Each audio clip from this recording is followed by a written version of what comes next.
Pokémon Lost Silver by author unknown. You see, I'm a simple college student living alone in an apartment. I was very enthusiastic about the release of Pokémon Heart Gold / Soul Silver here in the States. I have purposely locked myself out of all media and the internet aside from school purposes.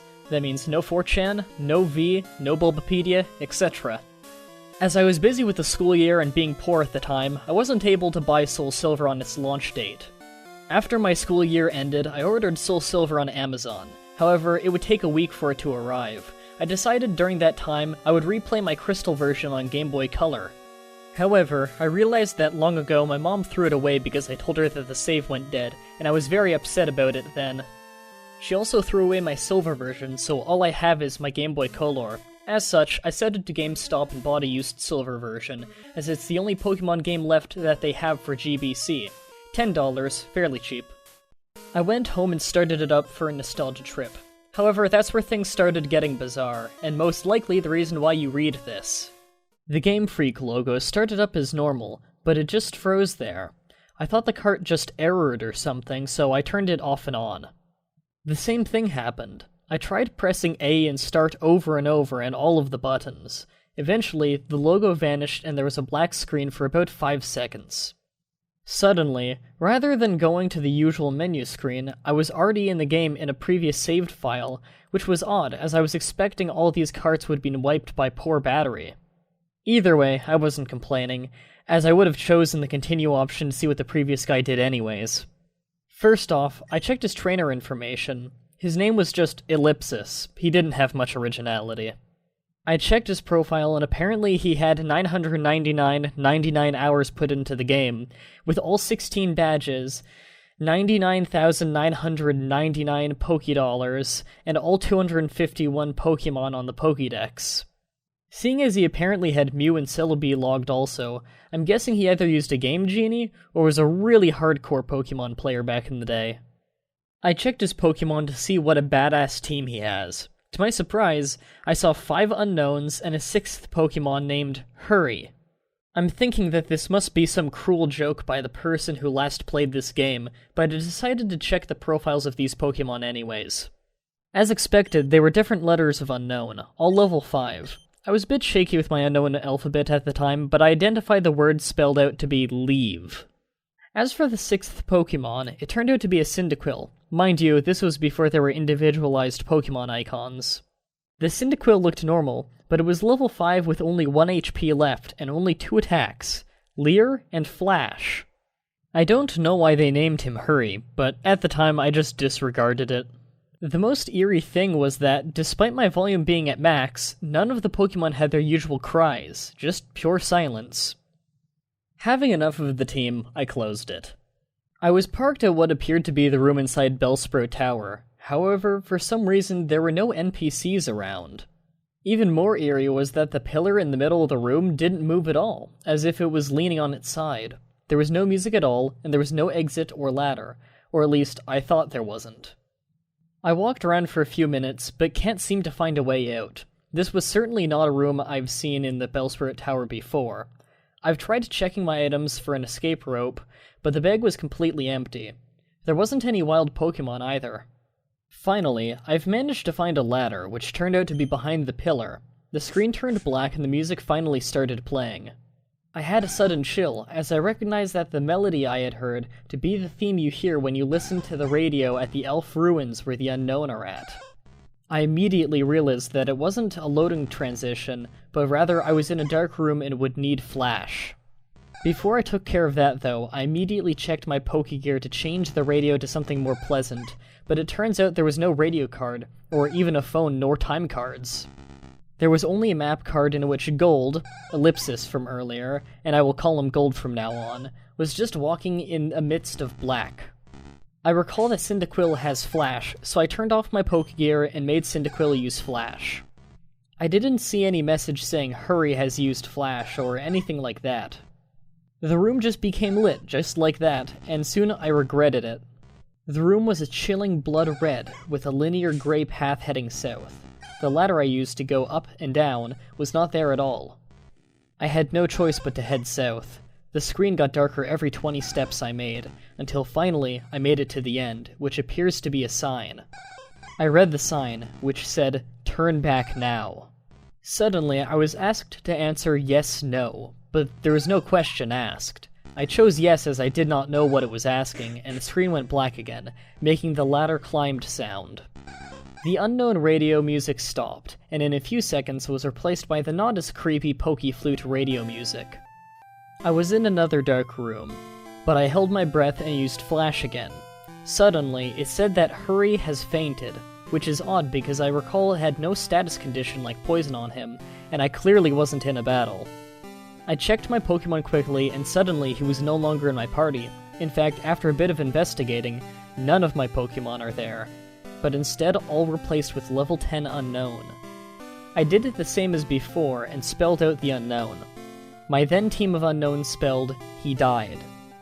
Either way, after a creepy change, the room was lit to reveal myself in a very small room that appears to only be 4 squares big.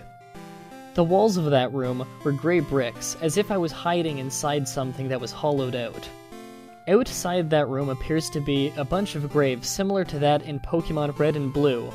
I walked around the small room and pressed A, but nothing happened.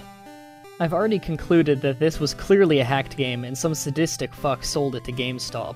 However, my curiosity kept me going. I checked the trainer profile of Ellipsis again, only to find out that the Sprite of Gold was missing his arms. He also seems to appear less smug, but rather seems more sad and empty, in a way that I do not know how to describe. For some reason, it also said that he has 24 badges, which is clearly impossible. After a few minutes of aimless wandering, my character suddenly spun and did the escape rope spinning animation.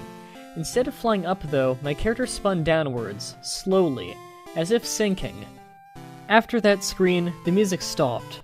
After finally landing, the overworld Sprite of Gold is colored differently now. Instead of the usual red color he dons, he now appears completely white, including his skin. It's as if he came straight from the colorless Game Boy games and placed into the colored background of the Game Boy Color. I checked his profile, and now it is as white as his overworld sprite. He lost his legs and has what appears to be bloody tears from his eyes. It also says he has 32 badges, which now starts to disturb me as this change of numbers seems to represent something important. I also checked my Pokemon, which this time contained 5 Unknowns and a level 100 Celebi without a nickname. The Unknown this time leveled 15 and spelling out dying. I checked the Celebi's profile. It was a shiny Celebi, except there's only one half of the sprite. 1 leg, 1 arm, 1 eye. It only had 1 attack, Perish Song. The area I was in itself was the Sprout Tower with the immobile pillar as before, except everything was apparently red now. I walked north for what felt like forever. Eventually, I finally encountered some generic men and women NPC. They were all lined up on the side just facing the long slantish pillar in the middle. They were also white, and nothing happens when I try and speak with them. I kept on going north until eventually the pillar finally appears chopped off, with a transparent red in that spot. I went up to Red, and without even pressing A, I was suddenly engaged and finally in a battle. The music starts again, which it sounds like the Unknown radio music again, but played backwards. Gold's battle back sprite matches his front one, with the bloody eyes, white skin, and lack of arms, while Red's sprite was the same as before in GSC, except transparent. The text simply said, "wants to battle," as if he has no name, and both of us only have 1 Pokemon each, which is weird as I swore I had 6 with the Unknowns. My shiny Celebi came out, conveniently with half a sprite for the back sprite also. The shiny noise and animation was different, as the sounds it made sounded like multiple screech tacks used consecutively. Red sent out a seemingly normal male Pikachu, except he is at level 255 and his sprite seemed sad and had tears in his eyes. Rather than the usual fight item Pokemon run menu, I was only given the option to use attacks.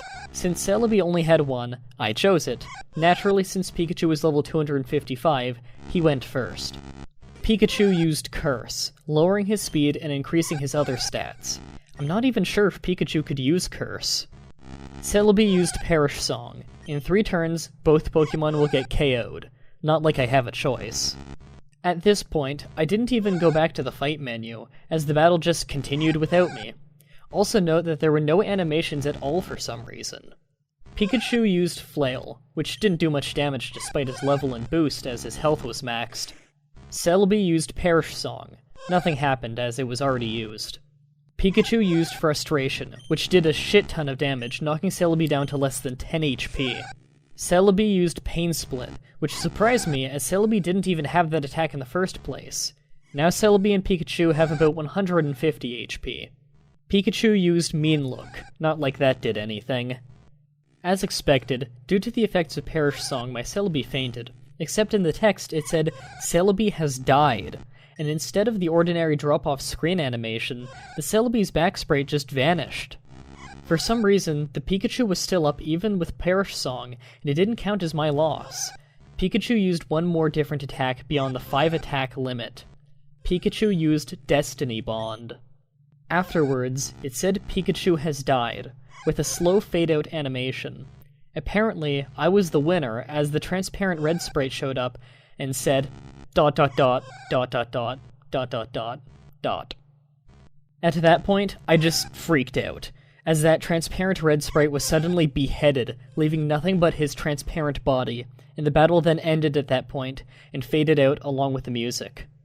I'm back in the overworld with another change to the gold sprite. He is now as transparent as Red's overworld sprite. I quickly checked Gold's profile, where this time the only thing that remains of him is his head, with a transparent skin. The head was zoomed in a bit, showing the black voids of his eyes. It now stated that he had 40 badges. I then backed out and checked my Pokemon. They were all level 20 Shiny Unknown, which when spelled out, read, no more. I was at what I now know is next to the end. There was apparently no music playing, but for some reason I still felt like there was something that it could be heard. I was back in my room in New Bark Town. Maybe finally I would get to play this game properly, but who am I kidding? I knew that sadistic fuck must have done something. I walked around my room to interact with things, as I'm a bit afraid to go downstairs to see what was awaiting down there. Note, I said walked. As the background was moving, Gold was not moving his transparent limbs at all while doing so, just floating like those ghosts you see in Diamond and Pearl. As expected, the radio, computer, and TV did not work, so I had no choice but to go down the stairs. I ended up in the same lower-level room of my house. Everything appears normal, except Mom isn't home. After failing to interact with anything in this room, I decided to go outside. To my surprise, the door leading to the south didn't work, and instead I walked straight through it into a void. I continued moving south to see what the fuck was going on. My house vanishes as I head south into the void. It was creepy as when I entered the void, the outline on Gold's transparent sprite turned white to contrast the pitch black.